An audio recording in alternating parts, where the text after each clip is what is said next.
তোমার নয়। ইংরেজ গরিব মানুষকে পায়ের নিচে রাখতো, আমরা বড় লোকদের মাথায় করে রেখেছি। স্মাগলার কিংবা ডাকাতকে জোর হাতে সভাপতির আসনে আহ্বান করেছি। ইংরেজ এদেশের ধনসম্পত্তি লুট করত, আমরা দেশটাকে বেচে দিচ্ছি। ইংরেজ দিয়েছে চাবুক, লাঠি, গুলি, আমরা দিয়েছি মাস্তান, মাফিয়া, নেতা আর বুলি। ইংরেজ দিয়েছে কালাপানি, সেলুলার জেল, আমরা দিয়েছি টিভিতে সুপারহিট মোকাবিলা আর আইনসভায় আয়রান গয়রামের খেল। 56 বছর আগের এক মধ্যরাত্রে পরাধীন এই দেশ ছেড়ে তুমি চলে গিয়েছিলে। স্বাধীন এক স্বদেশে ফিরে আসার স্বপ্ন নিয়ে তুমি ফিরে আসনি। স্বাধীনতা এসেছে, তার কাঁধের ঝুলি ভরে নিয়ে এসেছে।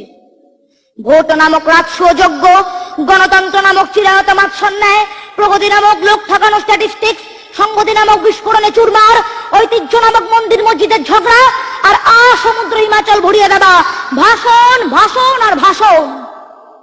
56 বছর ধরে তুমি পাথর হয়ে আছো। 56 বছর ধরে ভারতবর্ষ অধীর অপেক্ষায় কান পেতে আছে।